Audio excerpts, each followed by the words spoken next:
Lanny, Bruce Collis, Joel, David Wilson. Oh, that's the artist.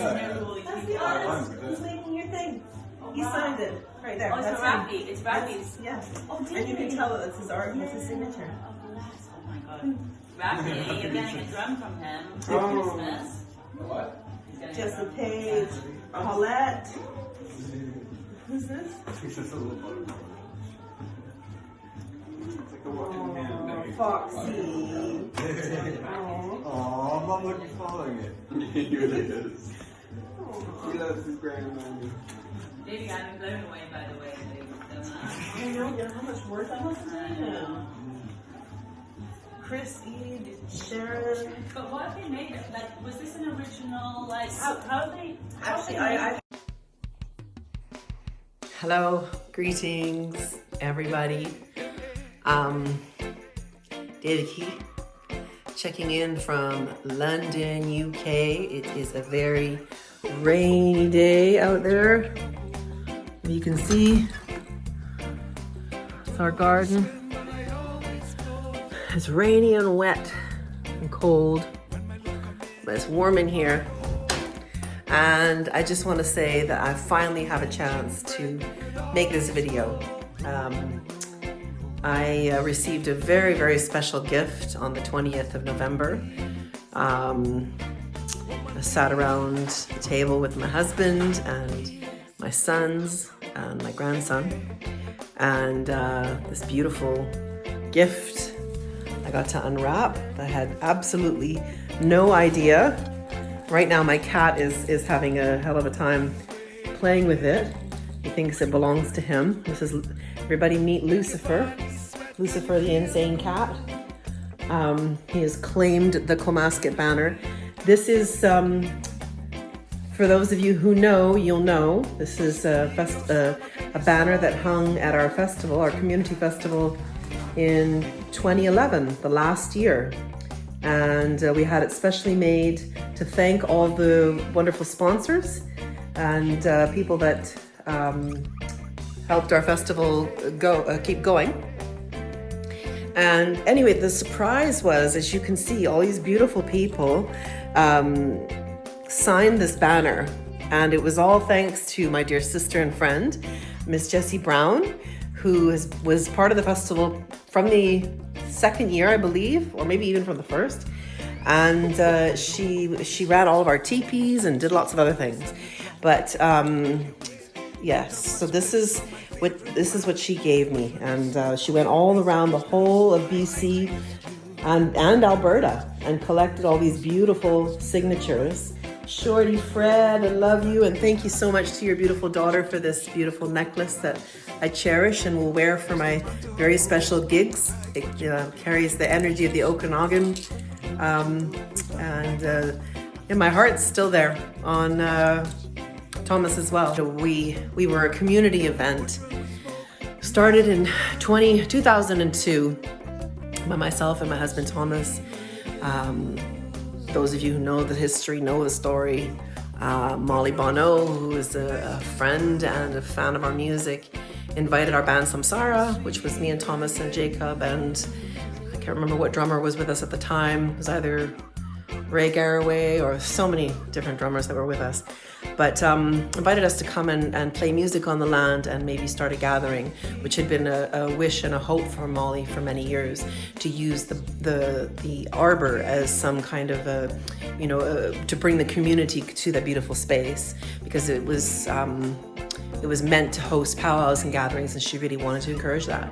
So we were really honored because it was on the land of the First Nations people there, the Okanagan people, and to be asked to come on to the land, given the history of colonialism, the history of the reservations, all the pain and suffering that happened for many years in Canada and America.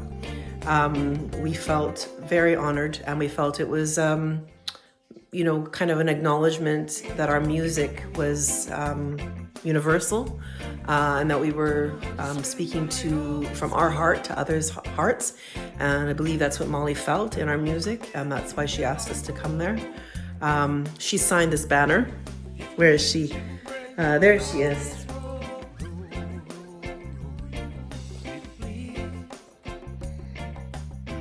This beautiful banner that we had made for our final year, 2011. We had no idea that would be our final year. Blessings and gratitude to all the people who contributed to this wonderful gift, spearheaded by Miss Jessie Brown. That is from Robin Redhawk, Robin Genthon, from Molly Bono, from Pat Sampson, from Mark G, from Shirley and Walt, from Chris Eade, Sharon and Henry, Louie, there's always a teepee waiting for me, from Jamie McKillop, sister, Wendy Craven, Sheila Snow, Sheila the Healer, Linda, this beautiful artwork created by Rebecca Ziplinger many years ago in 2002, and then redone and revisited by Matthew Thomas, our sweet son. And this is, who is this? Elaine Holmes, our volunteer coordinator, and Mark Demirs, and Judy Rose, Vicky Raphael, Daniel Stark, who blessed us with beautiful yurts we could have jams in. I'll never forget jamming with Buffy St. Marie. That was amazing. Noreen and John, Kelly, Lowell Friesen. Wonderful people. Squeaky David. Wayne Raphael. Hello, brother. And Donna Felix. Terry, the first aid band-aid guy. I remember my foot torn apart in Komasket. He helped me. This is Paul Rossetti, our stage guy. Kristen Froneman. And Kat from Kat from the Tomcats. And Jacob and Michelle, my dear brother and his lady.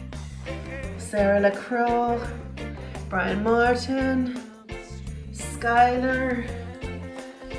Rachel. Never forget your amazing juice bar and everything you did for the festival. Bruce Collis and family. Lanny. Joel. David Sukunikin, incredible artist with his beautiful signature there. Jessie and Paige, the woman behind this banner. Colette. Moira. Carla Fox. Look at that beautiful signature, Carla.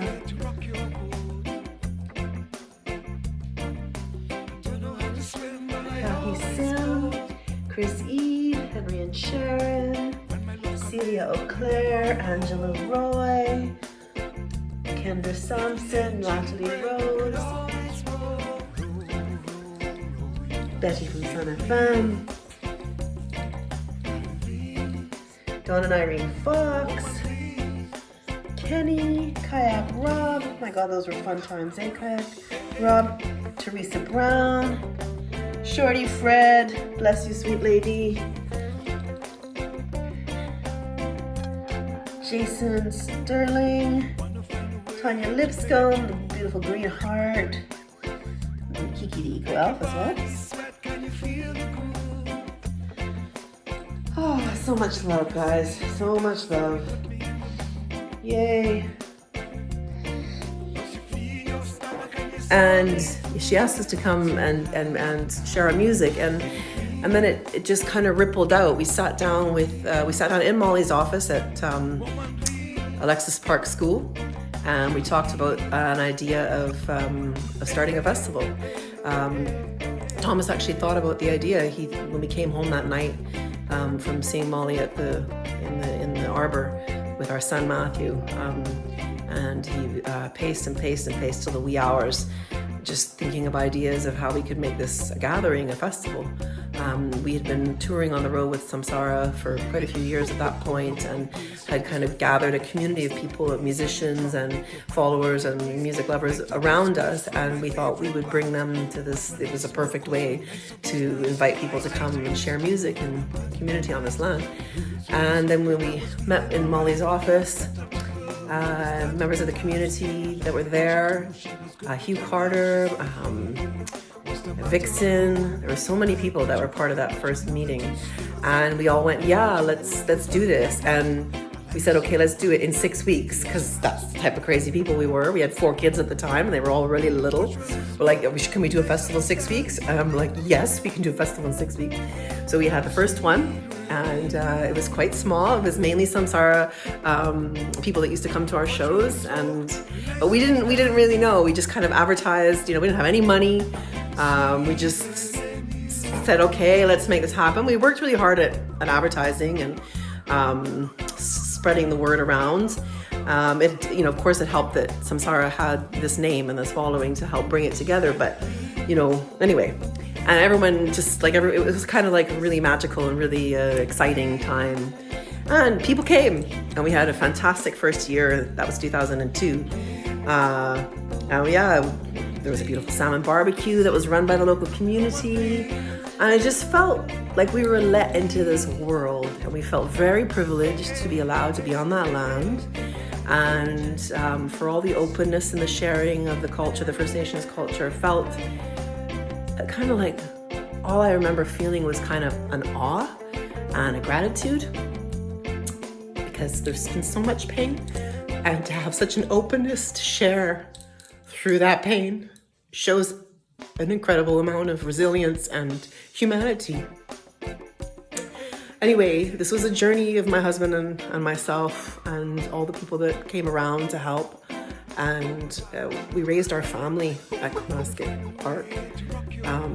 And so many people did too. And this banner is a testament to all the people that made it happen, and all the people that believed in this vision of community, artists, love, freedom, gatherings.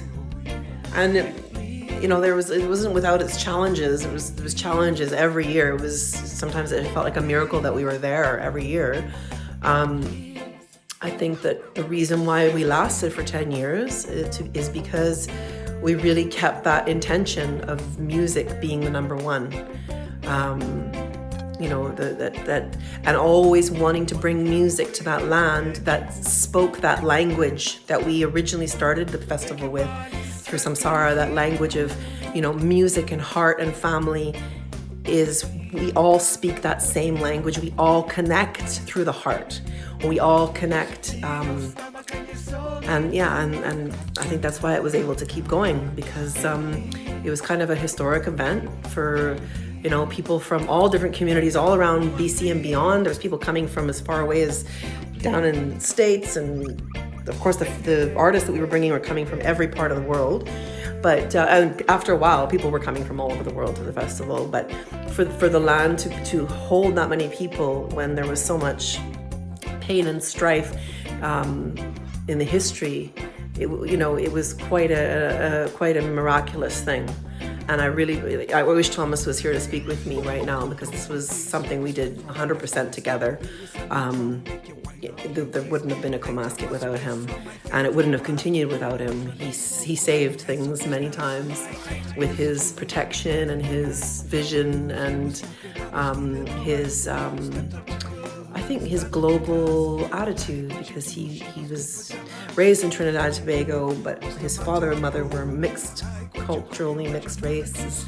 And I think that had a lot of impact on how he saw music and how he saw people coming together, and that race didn't matter, and cultures needed to be respected, but that they didn't need to keep us apart. That where he was from in Trinidad, there was probably 7 or 8 cultures from all around the world that mixed quite beautifully. And I think that helped him push that vision forward. And gratitude from here over in London. You really made my 50th very, very special, and I felt very connected to everyone, even though these times, this pandemic is so disconnected.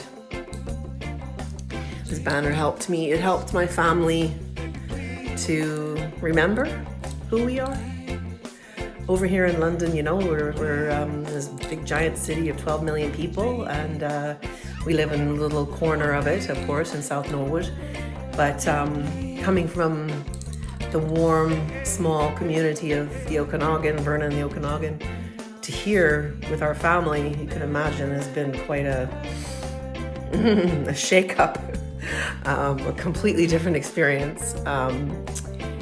But yeah, so it makes us feel that we're still part of that community, for you to have done this for us. And Jessie, just a huge heartfelt thank you for the vision that you had to do this, and the warmth and the love that you did this from. And it must have been quite the journey going around collecting all these signatures from all these wonderful people. Yeah, so from our heart to yours, from our family to yours, we're still there. We're still connected. Our memories are always there, and it's in a split second, I feel like I'm back with everyone, and all the crazy meetings and all the friendship circles and all of the hard work and late nights and all the challenges, but all the rewards, those magic moments, all the rewards on those beautiful stages when all those musicians were up there and they felt held and they felt loved from all the hosting and welcoming that our crew was able to give. Those, yeah, beautiful times. Gratitude, blessing, thank you so much.